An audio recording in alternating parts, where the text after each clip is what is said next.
चलिए कुछ एक सवाल फटाफट से कमेंट सेक्शन से पिक कर लेते हैं, बहुत सारे दर्शक हैं। रिंटू सरकार जी का सवाल पिक करते हैं, कह रहे हैं 34 साल की मेरी उम्र है, 7 SIP कर रहा हूँ, पोर्टफोलियो पे रिव्यू चाहिए। तो कौन सी 7 SIP चल रही है? मोतीलाल ओसवाल मिड कैप है, 8,000 की सिप करते हैं। निपॉन इंडिया के लार्ज कैप में 7,000 की सिप है। जियो ब्लैक रॉक का फ्लेक्सी कैप नया फंड, इसमें भी 3,800 रुपए की सिप है। HDFC स्मॉल कैप में 4,000 की सिप, एक्सिस के स्मॉल कैप में 3,200 की सिप, पराग पारिक फ्लेक्सी कैप में 10,000 की सिप और आदित्य बिरला सन लाइफ के PSU इक्विटी फंड में 4,000 की SIP चल रही है। मोहित सर, आपको कैसा लग रहा है ये पोर्टफोलियो? वैसे इन्होंने टाइम होराइजन वगैरह कुछ लिखा नहीं है, अपना एज लिखा हुआ है, 34 साल के हैं। मान लीजिए अगर रिटायरमेंट के लिहाज से भी इसको निवेश को कर रहे होंगे, कैसा लग रहा है आपको इनका ये पोर्टफोलियो? जी देखिए, थोड़ा सा मिक्स्ड राय है मेरी इस पोर्टफोलियो पे। अगेन 34 इयर्स की एज है, तो इनके पास समय बहुत है। आई थिंक अगर मैं रिटायरमेंट के लिहाज से देखूं तो इनके पास एक बहुत लंबी अवधि है जिसके लिए वे अपने पोर्टफोलियो को पूरी तरह से स्ट्रक्चर कर सकते हैं।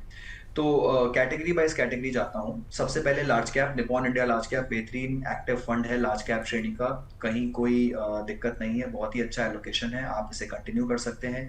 Jio BlackRock flexi cap fund अभी नया नया ही फंड है, पिछला 1 ही साल हुआ है इस फंड को बाजार में आए हुए, एंड फिलहाल तक तो अभी परफॉर्मेंस कोई इतना खास नहीं है, बट ओवरऑल आई थिंक आप इसको टेस्ट फेज में या वॉच लिस्ट पे रख सकते हैं। बहुत जल्दी है इस पे राय देना। उनका जो मॉडल है अलादीन मॉडल जिसकी वो अक्सर बात करते हैं, तो थोड़ा लंबा टाइम हमें देना पड़ेगा ये देखने के लिए किस तरह से वो स्ट्रेटजी आगे जाकर उभरती है। एक और फ्लेक्सी कैप है Parag Parikh flexi cap, again social media का डार्लिंग फंड है ये। शायद जितनी चर्चा इस फंड को लेकर सोशल मीडिया पर होती है उतनी किसी और फंड को लेकर नहीं होती। बट अगेन मेरी राय में पिछले 1-1.5 साल से इस फंड ने कुछ खास परफॉर्मेंस किया नहीं है। 1,40,000 करोड़ का AUM है, उसमें से भी ये 20% कैश पर बैठे हैं, करीब करीब 25,000 करोड़ का कैश ये अपने फंड पर लेकर बैठे हैं, जो कि एक बहुत बड़ा कैश है, बहुत बड़ा कैश का पोजीशन है जिसे डिप्लॉय करना बहुत मुश्किल है। इतने बड़े तो भारत में पूरे पूरे फंड नहीं होते, कुछ कुछ तो फंड हाउसेस भी नहीं है इतने बड़े जितना उनका सिंगल स्कीम में कैश पोजीशन है।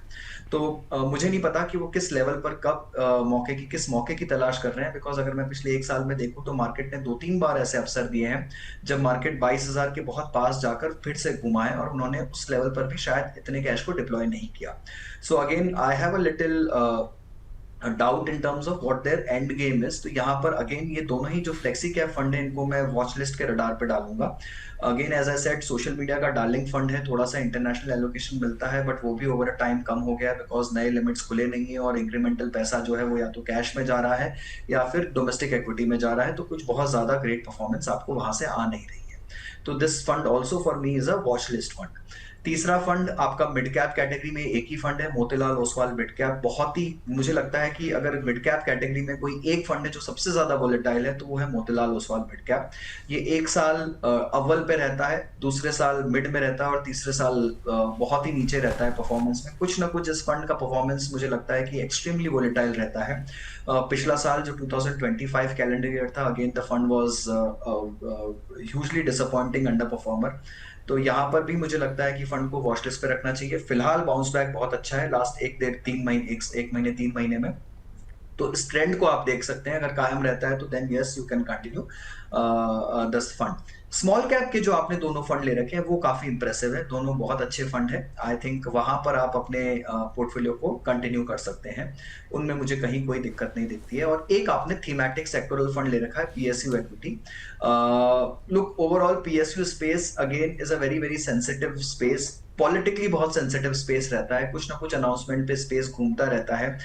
PSU बैंक्स ने बहुत शानदार परफॉर्मेंस दिया है लास्ट 1 ईयर में, तो ओवरऑल स्पेस अच्छा रहा है, बट मुझे लगता है कि कहीं ना कहीं इस तरह का सेक्टोरल कॉल लेना बहुत हाई रिस्क हो सकता है। तो वहां से मैं एग्जिट की आपको राय दूंगा और उसकी जगह आई वुड सजेस्ट कि आप कोई अच्छा large and mid cap fund या अच्छा मल्टी कैप फंड अपने पोर्टफोलियो में शामिल कर ले, और थोड़ा अगर अग्रेसिव होना चाहते हैं तो एक और मिड कैप फंड आप अपने पोर्टफोलियो में ले सकते हैं। So this is my overall review on your portfolio. ठीक है सर। वैसे जो पराग पारिक की आपने बात करी, क्योंकि चर्चा हमारी भी पिछले कुछ 1-2 शोज में रही है, फंड कर क्या रहा है, फंड के अंदर हो क्या रहा है, कुछ समझ नहीं आ रहा निवेशकों को भी। बीते 1 साल से ऐसा लग रहा है कि गुल्लक में पैसे हम लोग डाल रहे हैं, क्योंकि पैसे वहीं के वहीं, निवेश वहीं का वहीं, उसी स्तर पर हमें नजर आ रहा है। तो सर अभी निवेशक करे क्या, कब तक इसको वॉच लिस्ट में रखें पराग पारिक को? और अगर कोई नया निवेशक है तो फ्लेक्सी कैप कैटेगरी में क्या ये फंड उसकी लिस्ट में होना चाहिए निवेश करने की? जी, मेरी दो टूक राय ये रहेगी कि अगर कोई नया निवेशक आ रहा है तो फिलहाल फ्लेक्सी कैप में आपको दूसरे बहुत सारे अच्छे ऑप्शंस मिल जाएंगे। I don't think so a new investor has to get into a Parag Parikh flexi cap fund. 1,40,00,000 1,40,000 crore के एयूएम के फंड में जो कि 20% कैश लेके बैठा हो, honestly as an advisor I can't recommend that fund today with that level of cash, unless मैं देखूं कि ड्रामेटिकली वो उस कैश को किस तरह से यूज करना चाह रहे हैं, उसके पीछे की उनकी स्ट्रेटेजी क्या है। आपको बहुत अच्छे फ्लेक्सी कैप फंड्स मिल जाएंगे जिनका परफॉर्मेंस भी अच्छा है, एयूएम भी मैनेजेबल है। Look, AUM also gives you a little constraint because बहुत बड़ा एयूएम इंडियन इंडस्ट्री में फंड्स को बेंचमार्क हगिंग बना देता है। आपको बेंचमार्क को बीट करने के लिए आपके पास कोई बहुत ज्यादा उपाय नहीं बच जाते, आपको थोड़ा सा परसेंटेजेस में एलोकेशंस को खेलना पड़ता है एंड बेंचमार्क वेटेज देने ही पड़ते हैं आपको। स्टॉक्स को आप बहुत ज्यादा अग्रेसिव स्टांस नहीं ले सकते हैं, तो कहीं ना कहीं जाके वो फंड को एक हाथी की चाल पर लाके खड़ा कर देता है। एंड आई डोंट थिंक सो निवेशक उस लिहाज में उस व्यू पॉइंट से आप इस फंड को देख रहे हैं फिलहाल के लिए, राइट? सो यस, माय अगर आप होल्ड कर रहे हैं, पुराना एलोकेशन है जो कि बहुत सारे निवेशकों का होगा, given the fantastic track record of the fund. I am not taking away any credit from mister Rajiv Thakkar, he is been a great fantastic fund manager. Single handedly उन्होंने एयूएम को, इस फंड को, अपने पूरे फंड हाउस को इस level पर लाकर खड़ा किया है, तो hats off to him for the great work. But वो दूसरे कोई भी बड़े फंड खड़े नहीं कर पाए इसके स्तर के एज एन एएमसी। तो थोड़ा सा इंस्टीट्यूशनलाइजेशन जिसे मैं कहता हूँ वो नहीं हो पाया है, कहीं पर जाकर थोड़ा डी रिस्किंग जो होता है वो नहीं हो पाया है। कीप एंड रिस्क आज भी बहुत ज्यादा हाई है यहाँ पर। तो ओवरऑल अगर आप ओल्ड इन्वेस्टर हैं तो यस, थोड़े टाइम तक और बने रहिए, बट डेफिनेटली फंड को वॉच लिस्ट पे डालिए। ठीक है, चलिए, समय कम है और सवाल कई ज़्यादा हैं, लेकिन जाते जाते एक कोशिश करते हैं कि एक पोर्टफोलियो और यहाँ पर डिस्कस कर लें। आनंद सिंह है सर, ये कह रहे हैं कि मेरी 6 SIP चल रही हैं और 1 लाख रुपए लिक्विड फंड में जमा है और STP के जरिए ये इंटरनेशनल फंड में निवेश करना चाहते हैं।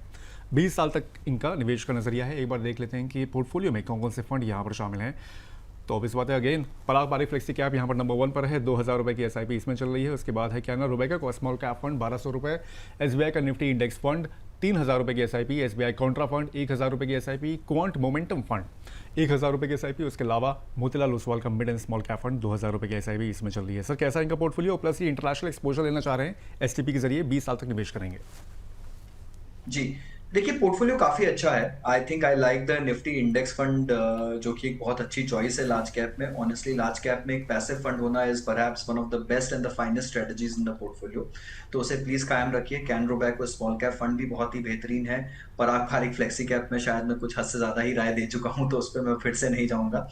SBI contra again is a good fund, थोड़ा सा अंडरलाइंग वैल्यू टोन है फंड का, which is good to have. Portfolio में स्टाइल ब्लेंड अच्छा दे देता है, long lasting fund, fantastic track record. Momentum again, जैसा मैंने कहा, यहाँ पर मुझे बहुत अच्छा स्टाइल डाइवर्सिफिकेशन दिख रहा है फंड में। तो आपके पास वैल्यू है, आपके पास ग्रोथ है, आपके पास मोमेंटम है, which is a very very good blend of style diversification in a portfolio, जो कि सही मायने में एक अच्छा डाइवर्सिफिकेशन जिसे मैं कहूंगा। And Motilal mid and small cap fund also is an overall good choice. तो यहाँ पर मुझे कहीं कोई खराबी नहीं दिख रही है। इंटरनेशनल एलोकेशन के हिसाब से देखिए, बहुत सारे फंड इंडस्ट्री में बंद है फिलहाल, क्योंकि RBI के जो लिमिट्स थे इंटरनेशनल इन्वेस्टिंग के, वो बंद हो रखे हैं। बट SIP फिर भी काफी स्कीम्स ने ओपन करके रखे हैं।